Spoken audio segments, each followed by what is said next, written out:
Fora, né?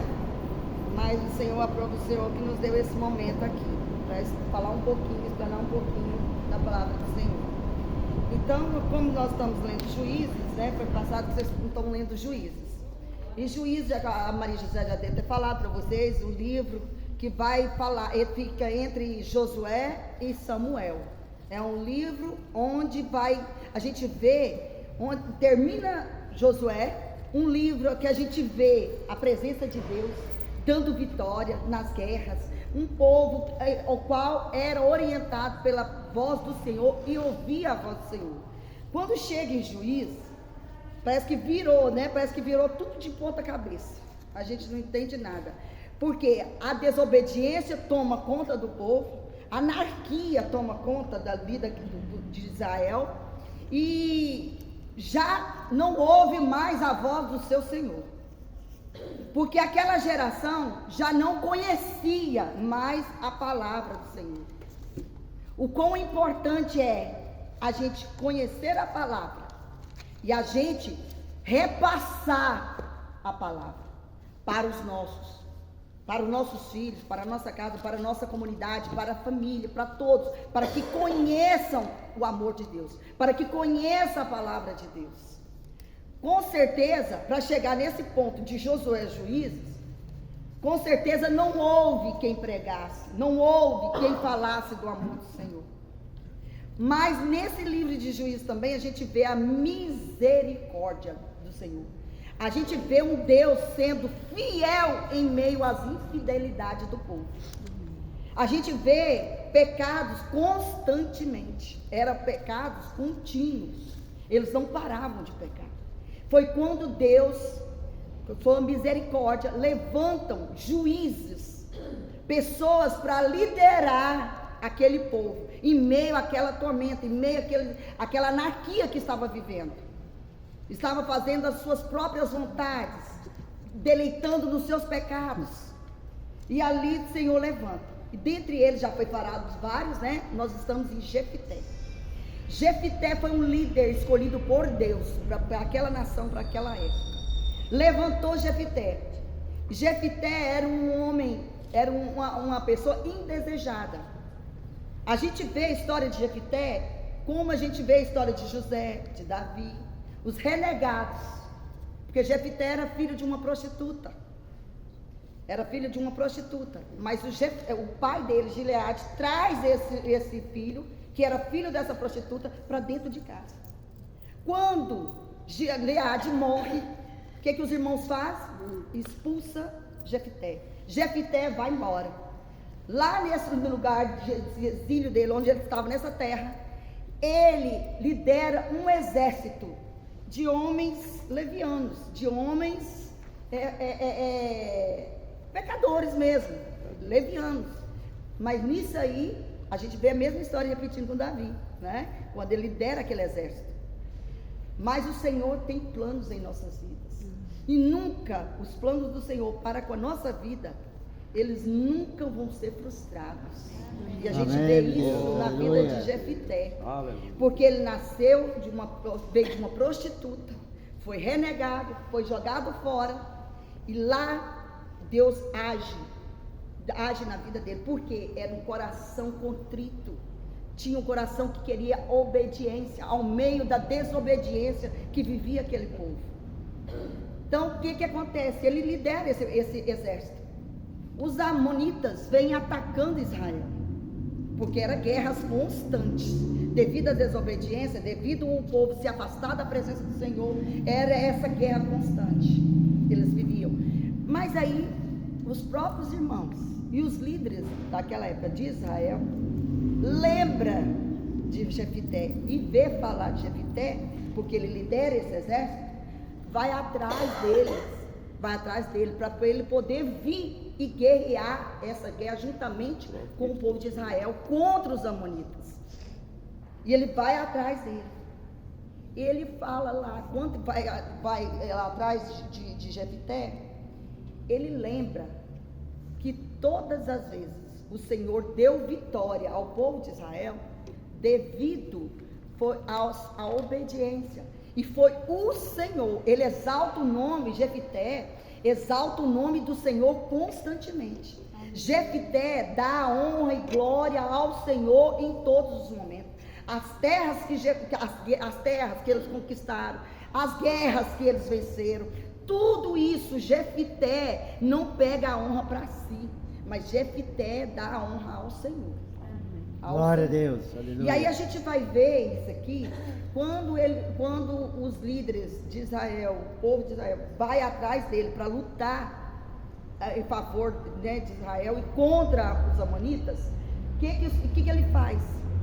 Ele recebe essa oportunidade não como um oportunista querendo algo para si, não vai fazer isso, mas ele recebe essa oportunidade, ele vê nessa oportunidade uma única e rica oportunidade de mostrar o poder do Senhor para aquele povo. Ele confia no Senhor, ele fala para aquele povo, e ele vai falar para aqueles líderes que vão atrás dele, vai falar: eu vou, mas o Senhor é que vai dar essa vitória para nós.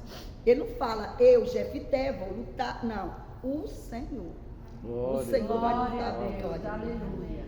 E ele vai, né? Ele faz um voto com o Senhor. Ele faz um voto com o Senhor. Senhor, se deres vitória para Israel, se o Senhor entregar os amonitas nas nossas mãos, aquilo que aparecer na porta, eu oferecerei em holocausto. E aqui, esse texto, por falar em holocausto, esse voto que Jefté faz, ele é discussão de muitos estudos. Porque há esse voto que ele disse aqui, há um estudo, e eu acredito no último estudo que fizeram, uma tese. Porque ele fala em holocausto. Mas pode ser que você sabe que nossa Bíblia foi traduzida e uma letra muda todo o significado do original. Vocês sabem disso. No lugar de i poderia ser ou, no lugar de uma palavra, por exemplo, igual fala que foi oferecida em holocausto, pode ser foi oferecida consagrada, pode ter sido consagrada. E o texto vai falar isso. Mas também esse voto nos traz uma lição, porque Jefté, ele foi insensato em fazer esse voto, porque o Senhor nunca exigiu e nunca vai exigir um voto nosso. Ele é voluntário, você faz de acordo com o que você queira, mas se fizer, tem que cumprir. Então a gente, antes de fazer um voto ao Senhor, a gente tem que pensar bem, tem que termos conhecimento, tem que ter sensatez, temos que ter isso para fazer um voto com o Senhor. Não é de qualquer forma. Jefté estava mesmo que ser assim, barganhando com o Senhor. Apesar de que a gente vai ver, Jefté foi um homem que foi para a galeria dos heróis da fé. Lá em Hebreus 11:32, nós vamos ver falar de Jefté, porque ele usou a fé. Foi um homem de fé, tanto é que está lá. Foi um dos juízes que está lá na galeria dos heróis da fé. Então, mas ele foi insensato em fazer isso. Ele foi insensato. Então, quando nós fizermos os nossos votos ao Senhor, algum voto, tenhamos sensatez, que tenhamos conhecimento, que tenhamos, que venha sair do nosso coração e que possamos, antes de tudo, que possamos cumprir. Só que esse voto aqui, voltando lá nesse voto, esse voto dá-se a entender que ele foi feito não para matar, porque o nosso Deus aceitava oferta de ser humano? Eu já assisti acho que foi aqui em Parangatu, muitos anos atrás, um irmão deu esse estudo aí, ele falou que Jefté, ele pensava que saísse um cachorro, saísse aquele cachorro alegrezinho, entendeu? Na mente dele, quando ele chega aqui, qual a primeira coisa que vai ao encontro do dono da casa?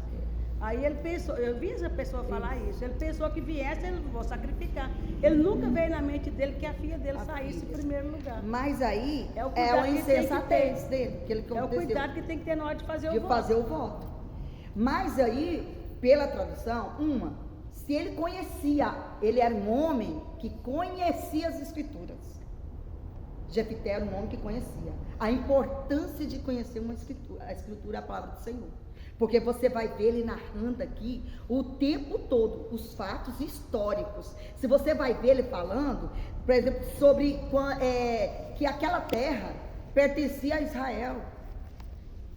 Eles conheciam os fatos históricos. E outra coisa, ele conhecia também, ele não era um homem colérico, porque tentou evitar a guerra de tudo quanto é forma. Ele mandava mensageiros lá para o rei, né, para evitar essa guerra. Ele mandava lá.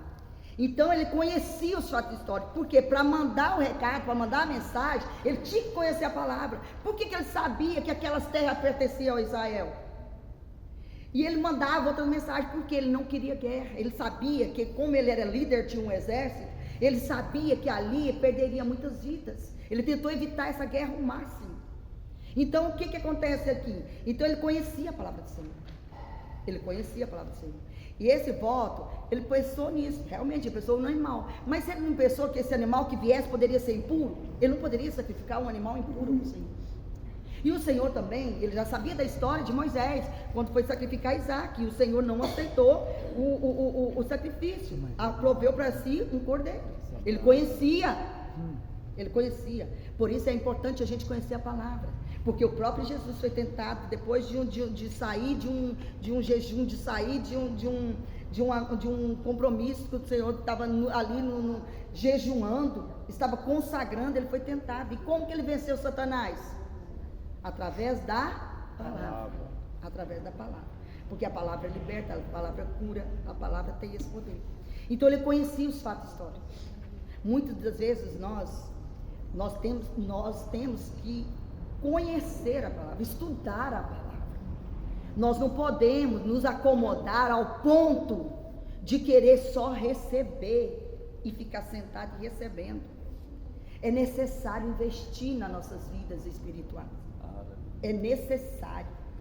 Esses tempos atrás, quem está no grupo da catedral viu eu debatendo lá sobre essa questão. Porque muitos lá fora, quando tem um evento aqui, muitos lá fora são afrontados.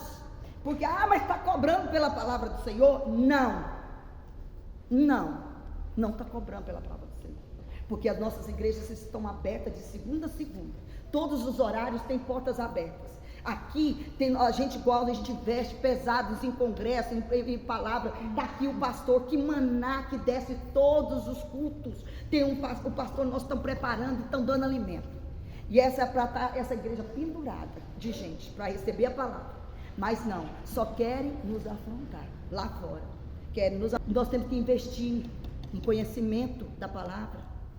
Largar de ser preguiçosos, de braços cruzados e querer comer sopinha o tempo todo, mastigada. É muito fácil ficar ouvindo a palavra de alguém que preparou, deu a sua vida, o seu tempo para poder dedicar, estudar e trazer. Temos que largar de ter esse de desânimo e partir para investir no lado espiritual nosso, de estudar mesmo a palavra, para quando alguém vir te confrontar, vir te afrontar, você tem a espada. Porque o Senhor lá em Efésios, Paulo vai falar sobre isso, as armaduras. E o que Jefté fez foi usar essas armaduras, foi a palavra, foi a espada da palavra. E foi o capacete da salvação. Ele não deixou que nada viesse na mente dele, conturbasse a mente dele. Ele usou o escudo da fé. Ele foi avançando através da fé. Ele usou as armas que o Senhor nos dá.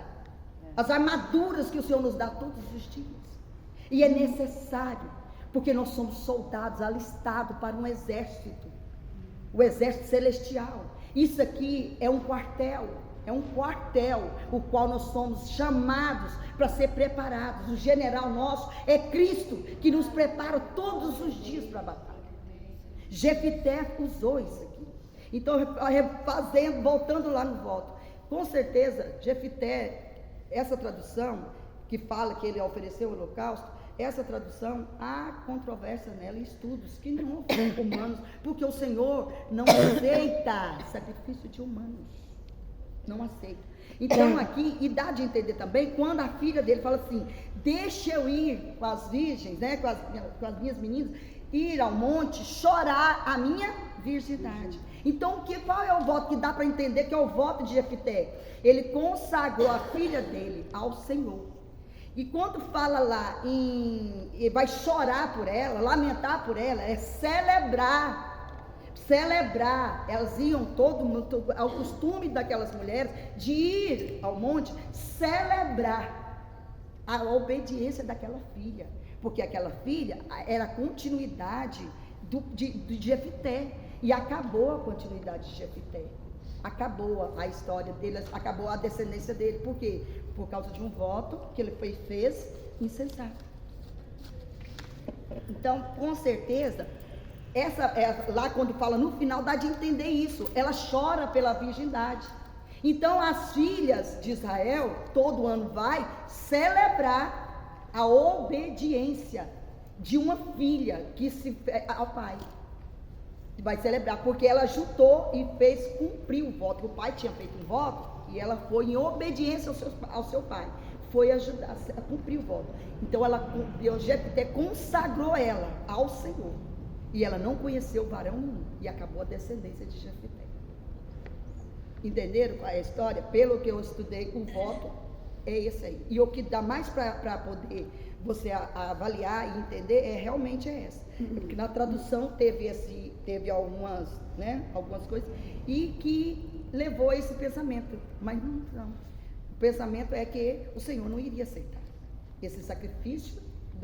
Se ele estivesse fazendo isso, ele teria que levar a filha dele lá para o sacerdote para entrar e sacrificar e correr o sangue dela dentro no holocausto, no lugar de fazer o sacrifício. O sacerdote ia aceitar passar a faca no pescoço e pegar o sangue dela e oferecer ao Senhor? O Senhor ia aceitar esse sacrifício? Não. Então esse voto dá de entender que ele consagrou ela ao Senhor. Mas com isso, perdeu a descendência, pela insensatez. Então a palavra, a gente vê Jefté vencendo todos os obstáculos e Deus dando vitória a ele, através da palavra, do conhecimento da Escritura, através da palavra e através da fé. Ele usou essas armaduras. E o Senhor foi com ele e deu vitória a Israel. Amém. Foi um dos líderes, dos juízes, que está na galeria da fé, um homem honrado e que traz grandes lições para nós. Isso aí eu vejo que por nada ele faz um voto, ele não vê a consequência. Todo voto ele tem uma consequência. Todo voto. Então,